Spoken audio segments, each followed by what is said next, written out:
lanjutkan di Lukas pasal yang ke-14, perikop yang terakhir, Bapak Ibu, ayat 25 ya, mulai. Yaitu tentang konsekuensi ya pengikut Kristus di situ, Saudara. Coba kita lihat Lukas 14 ayat 25 sampai 35. Ya, yang berbunyi demikian. Pada suatu kali banyak orang berduyun-duyun mengikuti Yesus dalam perjalanannya. Sambil berpaling, Yesus berkata kepada mereka, "Jikalau seorang datang kepadaku dan ia tidak membenci bapaknya atau ibunya, istrinya, anak-anaknya, saudara-saudaranya laki-laki atau perempuan, bahkan nyawanya sendiri, ia tidak dapat menjadi muridku. Barang siapa tidak memikul salibnya dan mengikut aku, ia tidak dapat menjadi muridku." Nah, Bapak Ibu, ini ada satu kata ya, membenci. Coba kalau ini secara hurufiah gimana kira-kira pengertiannya, Saudara? Jikalau seorang datang kepadaku dan ia tidak membenci bapaknya. Jadi seolah-olah mau jadi pengikut Kristus itu kan harus benci bapaknya, ibunya, istrinya, anaknya, saudaranya. Gitu ya Bapak Ibu ya. Nah, makanya orang kalau tidak memahami ya ajaran Tuhan, mana yang literal, mana yang figuratif, bingung di situ. Ya. Akhirnya diputuskan, Kristen itu kejam ya, mengajar supaya kita membenci keluarga atau putus hubungan dengan keluarga barulah layak menjadi muridnya. Apa begitu, Saudara? Ya, tidak ya. Nah, sebenarnya kata membenci di sini figuratif. Artinya apa? Prioritas sebenarnya. Ya kan? Jadi prioritas kasih kita, ya Saudara, kepada siapa? Ya, ada orang yang mengatakan Tuhan, terus apa Saudara? Keluarga, pekerjaan atau apa? Pelayanan, ya. Tuhan, keluarga, pelayanan, pekerjaan, terus pekerjaan, pelayanan, ada yang Tuhan, pekerjaan, baru keluarga, ya skala prioritasnya itu loh. Ya, tapi sebenarnya tetap Tuhan, sebenarnya yang tiga itu nggak ada sebenarnya. Ketika kita melakukan ya untuk Tuhan, ya yang dikhotbahkan Pak Bambang kemarin, masih ingat Bapak Ibu, ya apa? Ya melakukan untuk Tuhan, apa buktinya? Ya terhadap sesama kan aplikasinya. Ya, jadi kita lihat tetap Tuhan dan juga sesama. Jadi arti membenci ini sebenarnya figuratif, bukan secara literal. Karena apa?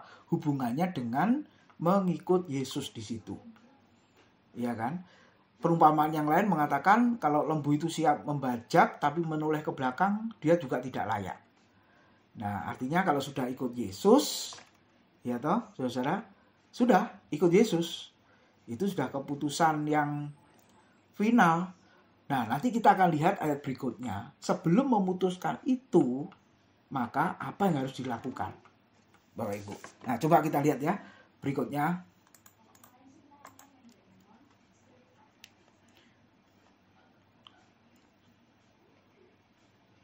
Ya, sebab siapakah di antara kamu? Nah, ini lihat ya, ilustrasi yang diberikan oleh Tuhan. Ada dua di situ. Sebab siapakah di antara kamu yang kalau mau mendirikan sebuah menara, tidak duduk dahulu membuat anggaran biayanya, kalau cukup uangnya untuk menyelesaikan pekerjaan itu, supaya jikalau ia sudah meletakkan dasarnya dan tidak dapat menyelesaikannya, jangan-jangan semua orang yang melihatnya mengejek dia sambil berkata, orang itu mulai mendirikan tetapi ia tidak sanggup menyelesaikannya. Nah, ini yang pertama. Lalu yang kedua, atau raja manakah yang kalau mau pergi berperang melawan raja lain tidak duduk dahulu untuk mempertimbangkan apakah dengan 10.000 orang ia sanggup menghadapi lawan yang mendatanginya dengan 20.000 orang? Jikalau tidak, ia akan mengirim utusan selama musuh itu masih jauh untuk menanyakan syarat-syarat perdamaian. Artinya apa, saudara? Kan ada perhitungan dulu ya di sini. Ya, mau bangun menara, mau bangun ya bangunan, bukankah dihitung dulu anggaran biayanya? Nah, kita kalau rapat tahunan kan ada anggaran ya, program untuk program tahun depan, gitu ya, saudara-saudara. Sama. Jangan sampai kalau nggak dihitung anggarannya, nanti bangun uangnya kurang, nggak selesai, nanti malu, diejek. Ya, saudara, raja manakah juga kalau berperang juga tidak mempertimbangkan kekuatan tentaranya. Nah, sama. Tuhan mengatakan tentang pengikut Kristus atau jadi muridnya. Jadi dia mau mengatakan, sebelum ambil keputusan untuk menjadi murid Kristus, pikirkanlah, pertimbangkanlah, renungkanlah istilahnya, ya, untung ruginya. Nah, istilahnya gitu ya, saudara-saudara ya. Ya, kalau soal anggaran cukup apa tidak. Nah, baru ambil keputusan untuk terima Yesus jadi pengikut Kristus. Nah, seringkali orang itu mengikut Kristus, percaya Yesus tanpa pertimbangan. Makanya orang yang seperti ini cepat percaya Yesus, cepat juga meninggalkan Yesus. Saudara, ya. Karena tanpa pertimbangan, pergumulan, pemikiran, tiba-tiba langsung ikut Yesus. Ya toh? Nah, setelah itu ada masalah sedikit saja, sangat cepat juga meninggalkan Tuhan. Nah, itu yang terjadi, saudara. Tapi beda dengan orang Kristen yang sebelum ambil keputusan, ya saudara ya, mempertimbangkan dulu, mikir dulu, setelah itu baru ikut Yesus. Nah, orang ini pasti kuat. Karena dia tahu nanti konsekuensinya seperti apa. Saudara. Ya kita menghargai saja orang yang sedemikian ya. Aku masih belum bisa percaya Tuhan. Oke, nggak apa-apa. Teruslah belajar, pertimbangkanlah, pikirkanlah, lalu nanti ambil keputusan. Ya gitu kan, saudara. Kita tidak memaksa orang untuk percaya Tuhan. Tapi dengar apa yang firman Tuhan katakan, ya, yang diajarkan, yang kita beritakan selama ini. Kalau masih belum juga bisa menerima, ya nggak apa-apa.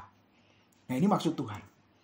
Ya, ilustrasinya tentang yang bangun menara dan tentara yang menghitung kekuatan tentaranya. Oke, lalu bagian akhir, saudara, kita lihat tentang garam. Ya, ayat berikutnya mengatakan kalau sudah jadi pengikut Kristus, maka garam itu, karena kamu adalah garam dunia, kata Tuhan, harus berfungsi. Nah, perhatikan sekarang, garam memang baik, tetapi jika garam itu juga menjadi tawar, dengan apakah ia diasinkan? Tidak ada lagi gunanya, baik untuk ladang maupun untuk pupuk, dan orang membuangnya saja. Siapa mempunyai telinga untuk mendengar, hendaklah ia mendengar. Nah, saudara, orang percaya secara status itu garam dunia dan terang dunia. Jadi harus berfungsi. Nah, kalau di atas kita, ya, lampu itu mati, namanya tetap lampu kan, tapi mati, saudara. Betul ya? Lampu tapi mati, ya, jadi tidak berfungsi karena tidak menyinarkan cahayanya.